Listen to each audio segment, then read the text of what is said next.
पाया दुख अनंत, समझाया सो पद नमो। श्री सद्गुरु भगवंत, परम पुरुष प्रभु सद्गुरु, परम ज्ञान सुख धाम। दिया जिन्होंने भान निज, उनको सदा प्रणाम। देह रहे पर देह से, रहते देहातीत। उन ज्ञानी के चरण में, वंदना हो अगणित। आत्मज्ञानी के चरण में, वंदना हो अगणित। एक ज्ञानी संत के पास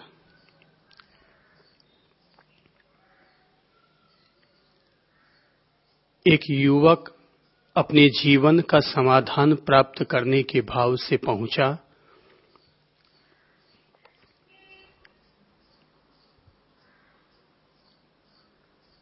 उसने ज्ञानी संत के सामने जिज्ञासा रखी कि भगवन, जीवन का संपूर्ण ज्ञान क्या है?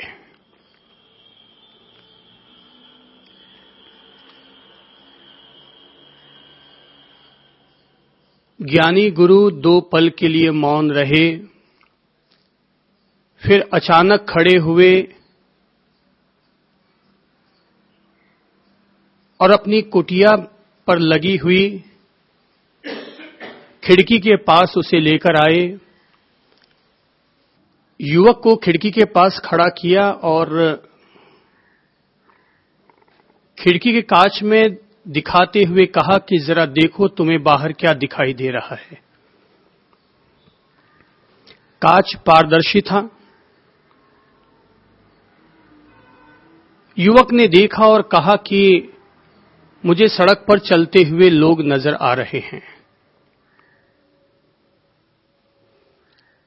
संत उस युवक को पुनः अपनी कुटिया के भीतर लेकर आए और एक किनारे लगे हुए आईने को दिखाते हुए कहा कि जरा इसमें झांक कर बताओ कि तुम्हें इसमें क्या दिखाई दे रहा है। युवक ने उसमें झांका और कहा कि इसमें तो मैं खुद ही दिखाई दे रहा हूं।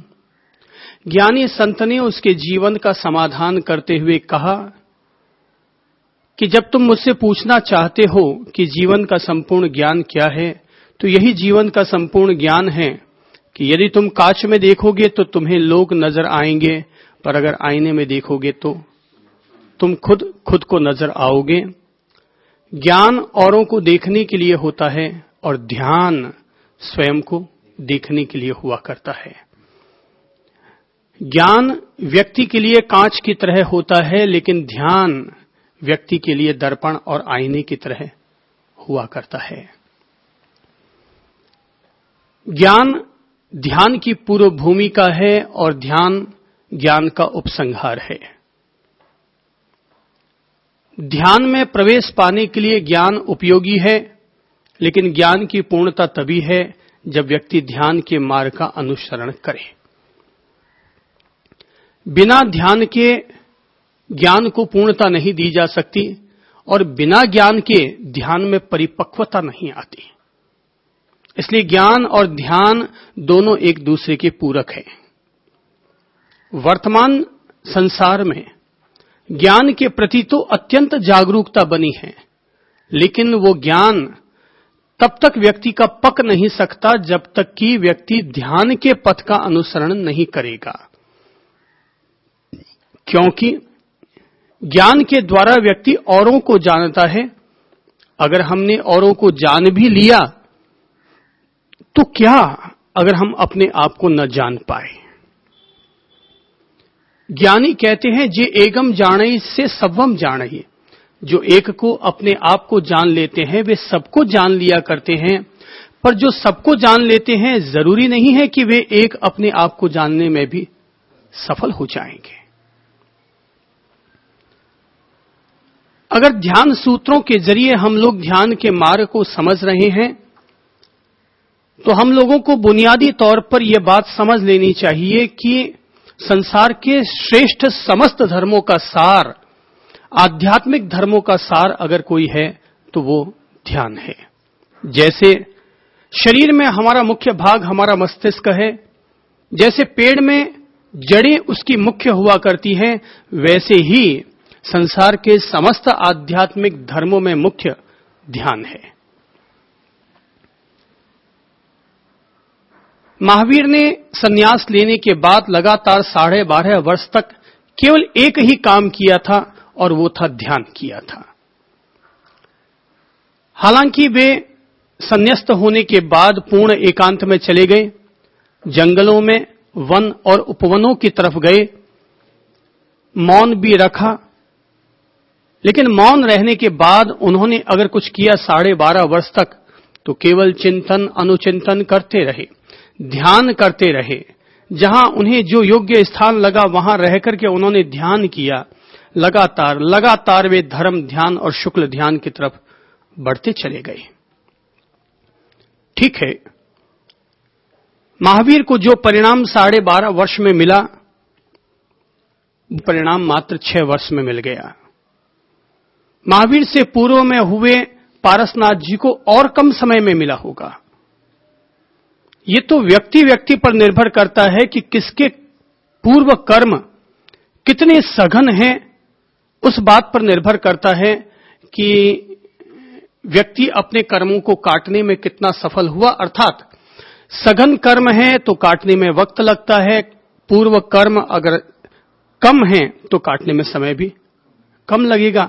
इसलिए बुद्ध को केवल 6 वर्ष लगे और महावीर को 12 वर्ष लग गए। पर महावीर ने भी संन्यास लेने के बाद ध्यान पर बहुत ज्यादा जोर दिया अपने निजी जीवन में। यह बात अलग है कि महावीर ने स्वयं ने भी अपने समस्त शिष्यों को ध्यान के मार्ग का अनुसरण करने के लिए बेहद आग्रह किया, पर वर्तमान युग में उनके अनुयायी वर्ग में ध्यान के प्रति उत्साह नहीं है, क्योंकि सब धंधा पानी वाले लोग हैं।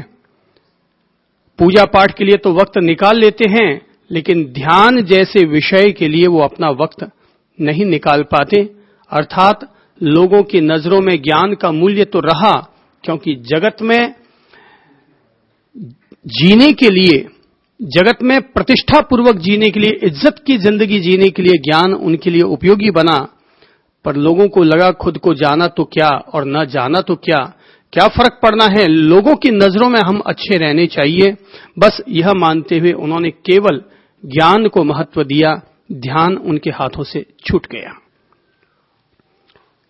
खास तौर पर जो लोग अपनी मुक्ति की भावना रखते हैं, खास तौर पर वे लोग जो अपने मोक्ष की अवधारणा रखते हैं, परमात्मा तत्व की प्राप्ति करने के प्रति रुचिशील हैं, संसार को भव भ्रमण का कारण मानते हैं और भव भ्रमण से छुटकारा पाना चाहते हैं, उनके लिए तो ध्यान ही प्रथम आधार है। ध्यान धर्म का सार है, ध्यान धर्म की कुंजी है, ध्यान अध्यात्म का अनुष्ठान है। आज नहीं तो कल जब जब इंसान बाहर के ज्ञान से तृप्त हो जाएगा, बाहर की आपाधापियों से थक जाएगा, उस दिन व्यक्ति अपने आप में लौट आएगा। और लौटने के लिए मार्ग कौन सा होगा? एक अकेला मार्ग होगा, और वो मार्ग होगा ध्यान का मार्ग।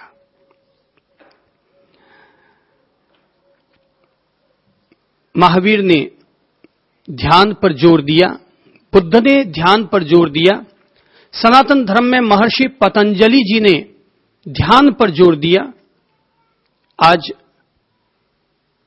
जितने वरिष्ठ संत जिन्होंने पूरे विश्व में एक क्रांति मचा रखी है, पूरे विश्व में विश्व शांति, विश्व सुधार के लिए प्रयत्नशील हैं, उन सभी संतों ने मुख्य रूप से ध्यान या योग या प्राणायाम इन सब चीजों को अपनाया है, क्योंकि व्यक्ति बीमार है, इंसानियत बीमार है, तो बीमारी को दूर करने के लिए योग सहयोगी बना।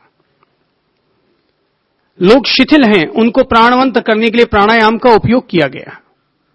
जो लोग तनावग्रस्त हैं, टेंशन में है, डिप्रेशन में है, अवसादग्रस्त है, लोग मानसिक रूप से पीड़ित या विक्षिप्त हैं, उन्हें ठीक करने के लिए ध्यान का आलंबन लिया गया।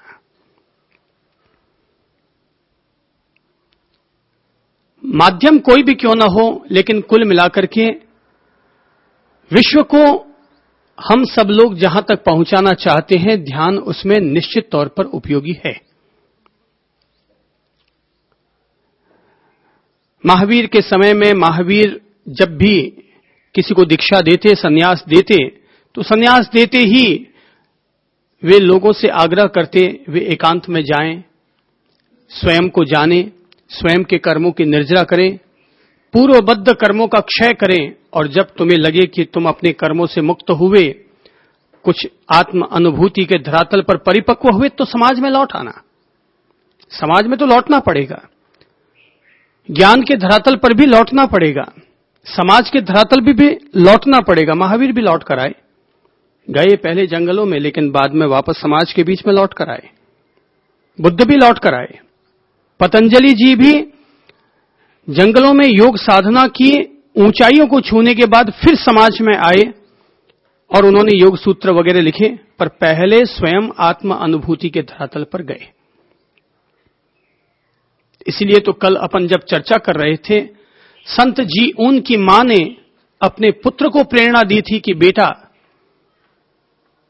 केवल बाहर में प्रवचन देने से, यश और सम्मान प्राप्त करने मात्र से तुम्हारा भला नहीं होने वाला।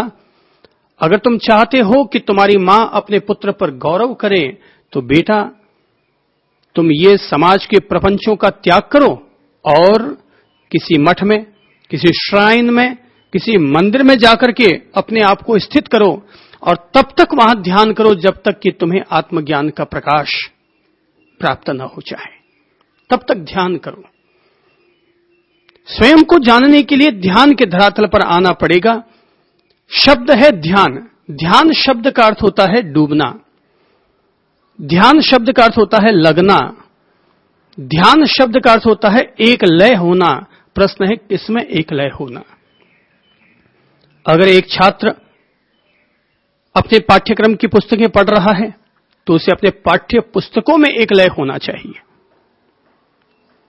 यदि कोई डॉक्टर एमडी की पढ़ाई कर रहा है, प्रैक्टिस कर रहा है, तो उसे एमडी की पढ़ाई में या अपने प्रैक्टिस में अपना ध्यान पूरी तरह लगाना पड़ेगा, यानी डूबना पड़ेगा, एक लय होना पड़ेगा। सफलता का आधार यही है। यदि हम बाहरी दुनिया की नजरों से देखते हैं, तब भी ध्यान पूर्वक किया गया कार्य व्यक्ति के हर कार्य की सफलता का आधार होता है, और लापरवाही के साथ किया गया कार्य को अपूर्ण किया करता है। तो ध्यान तो जरूरी है। एक महिला खाना बनाएगी, ध्यानपूर्वक बनाएगी तो सही खाना बनेगा, या लापरवाही से बनाएगी तो खाना सही बनेगा? किसमें बनेगा सही? ध्यानपूर्वक।